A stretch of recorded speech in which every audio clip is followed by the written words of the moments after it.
Have no fear, fellow citizens. The Mediator is here. Good morning and welcome to this week's edition of The Mediator with me, your host, Brian West, here to give you the top 8 headlines and developing news stories that made it this week. Now, as usual, give you the top 8 local headlines, developing news stories that made it first, followed by a movie clip, a skit, a trailer, or something that's going on in the community, or maybe some pictures. And then I'll give you the top 8 international headlines and developing news stories that made it, folks. So let's waste no time. Whee! Let's get to it. Story number 1. The nightlife is next in line to face local policy. Mayor Jamel Tito Brown popped into top headlines in the city's push to now implement a zero-tolerance policy for underage drinking and other criminal activity, according to a headline by David Skolnick. Now, the article states that this is due to police reporting a small increase in underage drinking and other alcohol violations in the downtown area. Now, that's almost word for word in the report. Now, this story made it in because downtown business owners have stayed in top headlines due to negative press and the fact that they need the public's business and they need customers. Now, the story is in depth and even highlights a back rent legal dispute currently in motion, thus getting the story to the top 8. That's why story number 1 made it. Story number 2, legal woes hit Camel bailiff. This is an interesting story. Now, Dan Pompley has a report published July 22nd explaining how a local court bailiff has found himself tangled inside of the same system that he represents. The article goes on to state that the bailiff was arrested on drug charges. Now, the story made it in because this is the second story this week that made it in due to justice on justice situations. That means justice officials get entangled in the justice system. Let's get this story in the top 8. That's why story number 2 made it in this week. Story number 3, Boardman police and top local headlines. Dan Pompley has a report published July 23rd informing the public that 3 police officers have been sworn in to what the article says will grow Boardman's police department. Louis Meza, Joseph Nanadich, and Nick Cathcart all took their oath in front of Brad Calhoun to be sworn into Boardman's police department. That's why story number 3 made it. Story number 4, Youngstown loses their school treasurer. Sheen Barron has a report published July 23rd explaining how Brian Schiraldi will resign effective August 1st to take a position at the Aurora School District. Now, the article goes on to explain that his salary will increase $30,000 from $115,000 to $142,000 a year, I guess, I'm assuming. Now, the article goes on in detail about what led Schiraldi to take the job, and it also informs the reader about the current state of the school district. That's why story number 4 made it. Story number 5, a Trumbull County judge is in the hot seat. Ed Ryan has a report published July 22nd explaining how a Trumbull County judge, Judge Rice, has been charged with an OVI, a weapons offense. Now, the report explains how Trumbull County Common Pleas Court Judge Ronald Rice is facing a felony weapons charge and drunken driving. Wow. Now, this is almost word for word in the report. Now, the report goes on to explain how he crashed on Scoville North Road, north of Niles Vienna Road in Vienna. Now, Rice is 69 and was reelected to another 6-year term as judge in November. Now, the article goes on further to explain a number of issues plaguing the judge that probably could have led to this incident. That's story number 5 made in this week. Story number 6, jobs report in Ohio. The jobs report in Ohio is in. Heading into another election, Youngstown, Warren, and Boardman are all in an up and down cycle when it comes to the jobs report. Now, one report by the Business Journal says that overall employment rose but could be contracting in the next 6 months. Now, the report highlights an increase in unemployment claims and a decrease in housing permits. My story number 6 also made to the top 2 this week. Big headline. Story number 7 in the top 2 local headlines and developing news stories that made it this week for you to keep you informed, folks. If you don't get up this early and you do want to check out the show, I do upload it to the website on Monday. So if you want to catch the top 8, you want to see what's going on in the world and the news around you, some stories may be right on time and some stories may be just get you up to date. You can check out the website on the screen. I upload the show on Mondays. Story number 7. The union and the hospital closure stories. Pat Littlewitz has a report published July 23rd laying out everything unfolding in the hospital situation in Trumbull County. Now, the report basically states that the union wants to know what is in store for the future. Now, the report goes on to explain how 143 workers at Insight are laid off. That's pretty sad. Now, the reality seems to be that without money, these medical institutions cannot function. Now, every word in the article makes it clear on how serious this situation is, folks. This story is still developing. So story number 7 also made it to the top this week. Big headline. Story number 8 and the top local headline and developing news story that made this week for you to keep you informed, folks. If you do want to show some support, it does not take much. All you do is visit the website on the screen, buy something, click on something, watch something, read something, or just sponsor a program. Or you can stop at the store at 5648 Mark Street in Boardman, Ohio, and see my smiling face in the store. Chat, whatever you want to do, get some stuff off your chest. Even give me some customers even give me hugs. Story number 8, the local tax fight is brewing, folks. The local tax fight is heating up, but leaders see it from a different angle. Dan Pompley has a report published July 23rd. Now, the article begins by stating that Mahoning County could lose $52 million in annual revenue. Now, the entire tax fight has gained the attention of Governor Mike DeWine, who has organized a property tax reform group to see if it's possible to give taxpayers property relief. Now, the petition being circulated by a group called Citizens for Property Tax Reform needs about 415,000 signatures statewide to make it onto the ballot in 2026. Now, even as the movement gains steam, local officials predict that even if taxpayers get relief, it would be catastrophic, as stated in the report. Now, the article is definitely worth a read and really goes in detail to explain where the losses would be felt. Now, folks, this story is still developing. That's why story number 8 made it to the top this week. Well, folks, there are top 8 local stories that made this week. I'll be right back with the top 8 international headlines developing news stories. So don't you go under the Mediator. Me, Brian West. I'll be right back.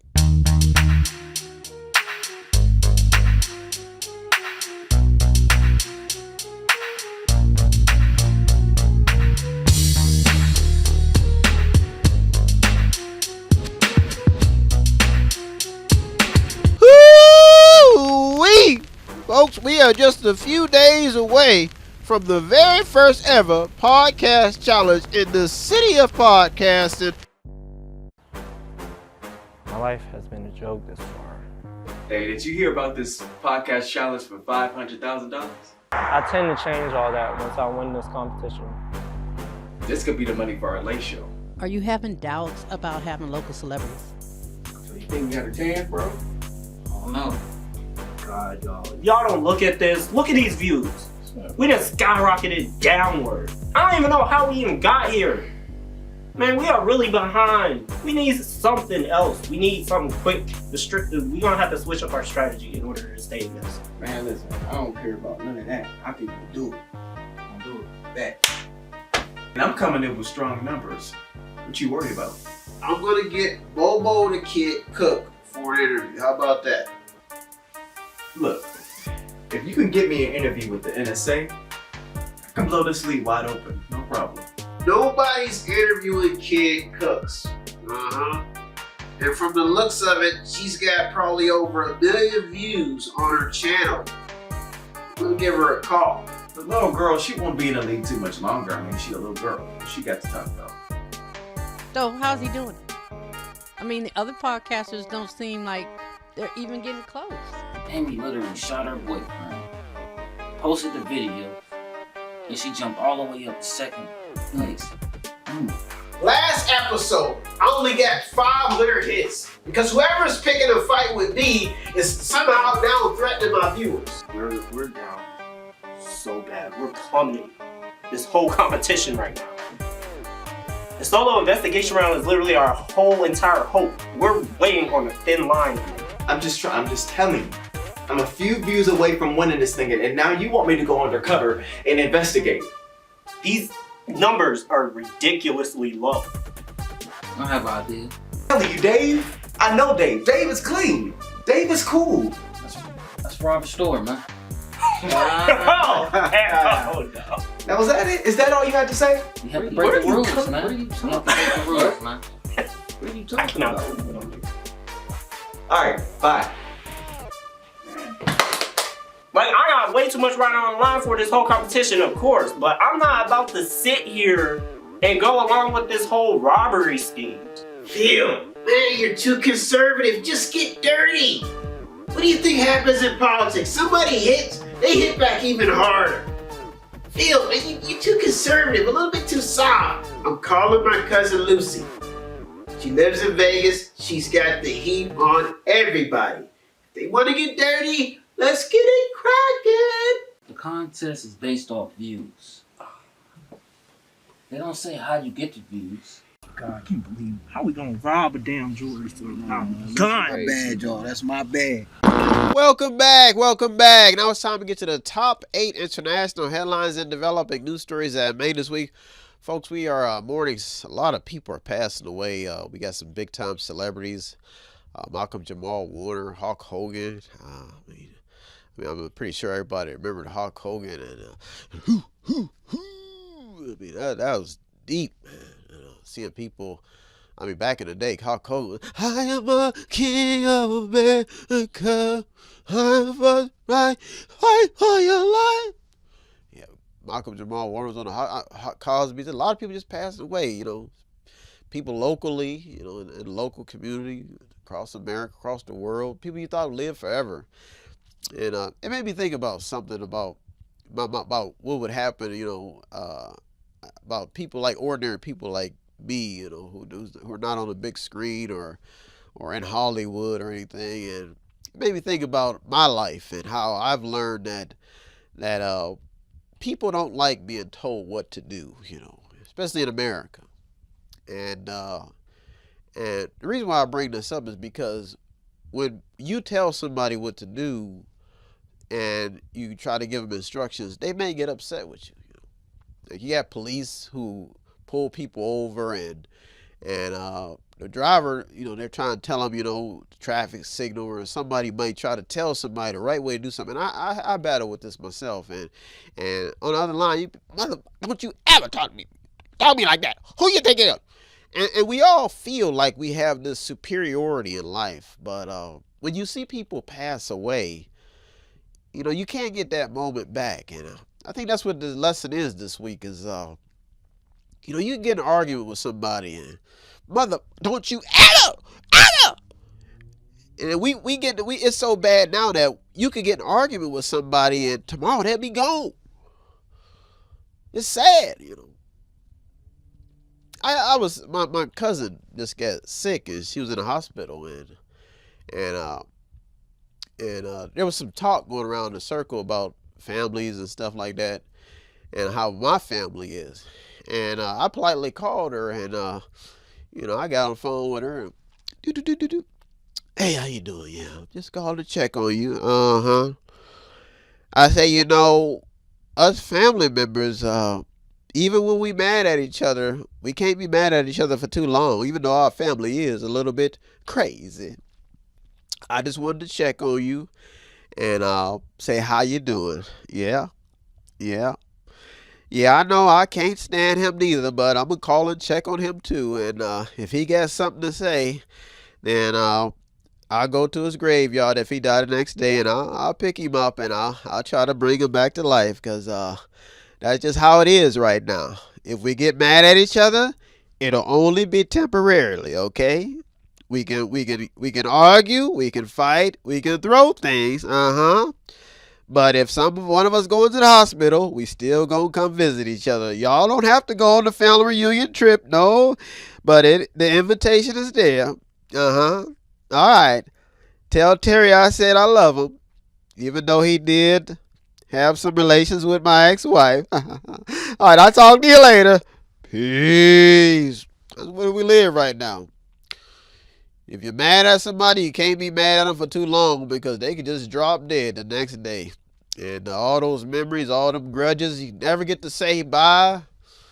Never get to talk to them about the family, what was on their mind. That's why we got to cherish every moment, folks.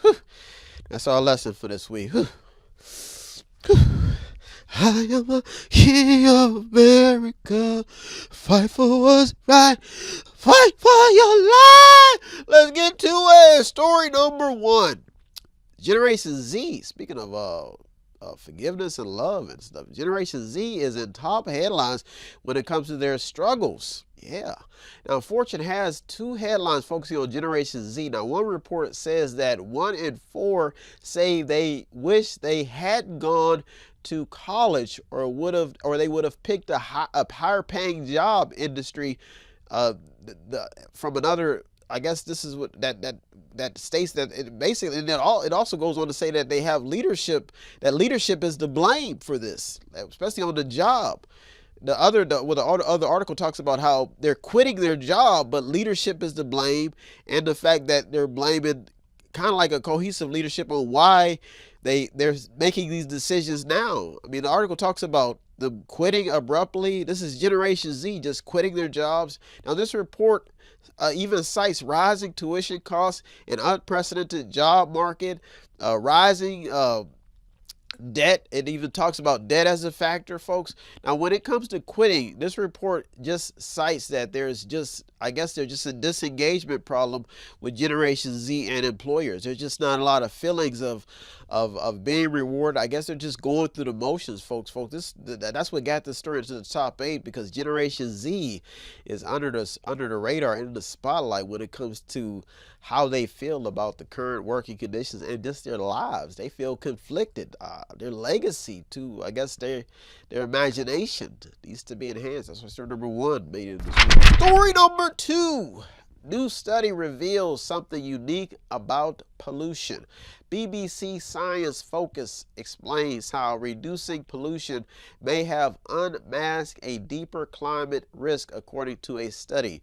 The report by Hattie Wilmoth, I guess it was published July 19th. Now, this story could have climate activists scratching their head, because the report basically states that in an attempt to clean up the air, we've only made things worse. Now, the report goes on to state that over the past 15 years, global warming has sped up. The report also blames some of the measures on East Asia.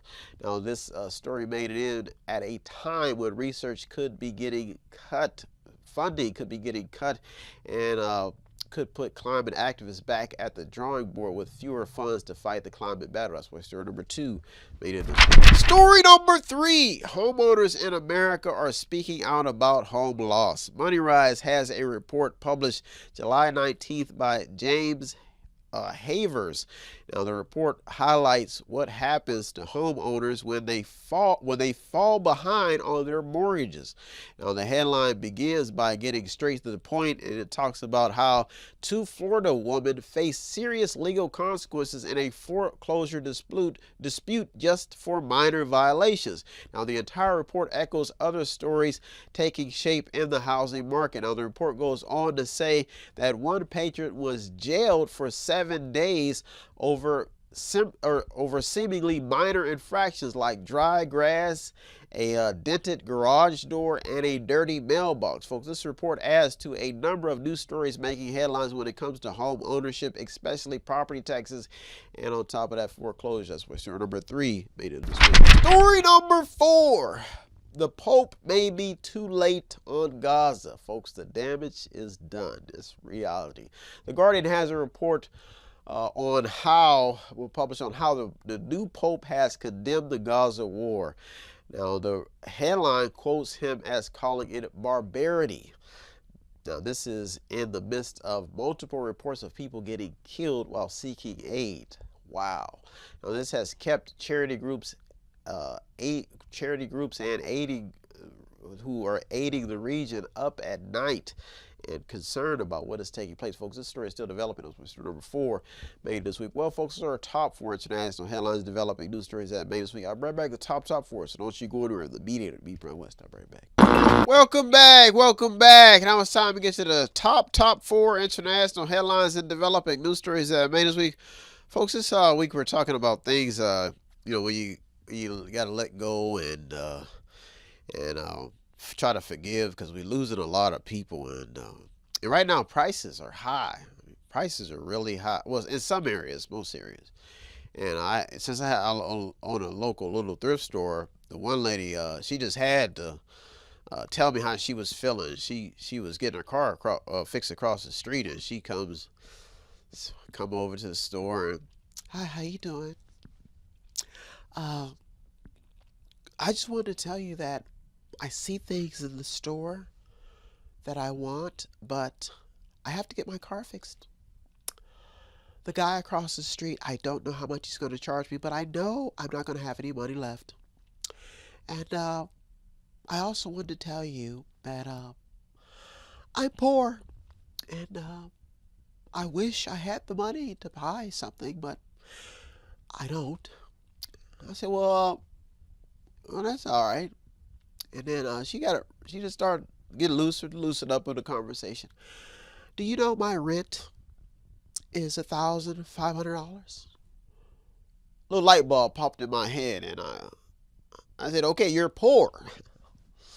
And I applaud her for just coming across the street just to tell me, But in the back of my mind, I was thinking, well, maybe you should have just wrote that down and mailed me a letter. Because come across the street, people just come to the store just to tell me their problems. Sometimes they don't want to buy nothing. This is a problem that we have, in America. I guess it's all a mind game, See a new kid on the block with thrift store, consignment store, doing it for the show, for the greater good of the public, and people just come in, and they go to other stores, they buy things, they just come in just to chat. And now as I go along in my life and something may happen to me, I wonder how people are going to think of me. They may think of me as just a nice guy, but like any business owner, I'm just like them. Are you going to buy something in the store? You want to come in and chat, give me a hug, tell me how you're feeling? Well, help me pay the bills. Being poor and rich are kind of equaled out, because poor people think rich people have it made, and rich people think poor people have it made. I guess we're all equal, folks. So let's waste no time. So we all have to learn that we have to appreciate each other, because being rich ain't easy and being poor ain't easy, folks. Let's waste no time. Oh, that's our lesson for this week. Let's get to it. Story number 5. A job loss story that could happen to anyone. Speaking of being rich and poor, another interesting report by MoneyWise puts the job story in top headlines. The report states that 300 workers were blindsided after an Illinois plant just abruptly closed. Now, the plant was open for 60 years. Wow. Now, stories like these are not uncommon because it could happen. It happens in probably just about every era. Now, the steel mills faced the same fate centuries ago, but what makes this story unique is the fact that the story goes on to explain that it did not seem that like the management was preparing to close down, because they were making expansion plans and because they were buying new equipment. Now, the story could reveal what employers are actually going through in this uncertain market. That's why story number 5 made it this week. Baby.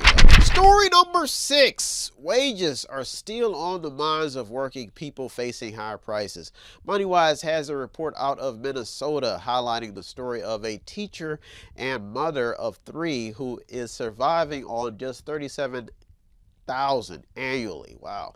Now, what got the story in is the fact that her story has ignited others to say that she's not alone. Now, just in case you did not know, the paycheck to paycheck stories have remained in top headlines even before the COVID mess, folks. The fact that the cost of living has continued to rise is what got the story to the top 8. That's why story number 6 also made it to the top 2 this week. Big B. Story number 7 and the top 2 international headlines in developing news stories that made this week for you to keep you informed, folks. If you don't get up this early and you do want to check out the show, I do upload to the website on Mondays. So you check out the show on Mondays. If you do not get up this early, you can check out the website. Story number 7. The healthcare story is all about rising costs and cuts, folks. NPR has a report by Selena Simmons-Duffin published July 18th, explaining how ACA, the Affordable Care Act, health insurance will cost the average person 75% more next year. The report explains how health insurance premiums are going way up next year for people who purchase their insurance on healthcare.gov or the state-based marketplaces. Folks, the story goes on further to explain how demand for healthcare post-COVID has hit a record 24 million, which drove the uninsured rate to its lowest level ever, and with subsidies fading next year, premiums are set to spike. Folks, the entire story is extensive and even talks about how healthy people could be ditching health insurance, thus getting the story to the top 8. That's why story number 7 made it this week. Story number 8 and the top international headline and developing news story that made this week for you to keep you informed. Folks, if you do want to show some support, it does not take much. All you have to do is visit the website on the screen, buy something, click on something, watch something, read something, or to sponsor a program, or you can stop by the store at 5648 Mark Street in Boardman, Ohio, and see my smiling face. Story number 8, experts assess Trump's tariffs. ABC News explains how Trump's tariffs are tanking markets and unleashing recession forecasts, all taking place a little more than 100 days ago, 100 days into his administration. I guess that's basically what the report is trying to say. Now, the report goes on further to explain what is taking place in the most recent rounds. Now, the report ends by stating that tariffs have yielded a burst of tax revenue as imports to pay the federal government when they bring targeted goods into the United States. I guess that's what's happening. Now, the number is big. That's what they're saying the number is when they're bringing in this money. Now, the U.S. recorded about $27 billion in tariff-related tax revenue last month, bringing the total payment so far this year to more than $100 billion, according to Treasury Department data. Now, this could be a win for Trump because if revenue exceeds $300 billion by the end of 2025, the revenue could ease the government's deficits. Now, at the moment, Trump has to find a way to ease prices if he wants to keep the majority vote and keep his base from abandoning ship. Folks, this story is still developing. That's why story number 8 made it this week. Well, folks, are top 8 and local and international headlines and developing news stories that made this week. I hope you got something out of today's program. I always get something out of doing the research. As usual, I thank all the news outlets, the journalists, the people on the front lines. You deserve all the credit. I'm just the man in the middle navigating your story just to keep people informed. If you do want to show some support, it does not take much. All you do is visit the website on the screen, buy something, click on something, watch something, read something, or to sponsor a program, or you can stop at the store at 5648 Mark Street in Boardman, Ohio. See my smiling face, folks. Thank you for tuning to the Mediator this week. Me, Brian West. I'm out here. Peace. Have no fear, fellow citizens. The Mediator is here.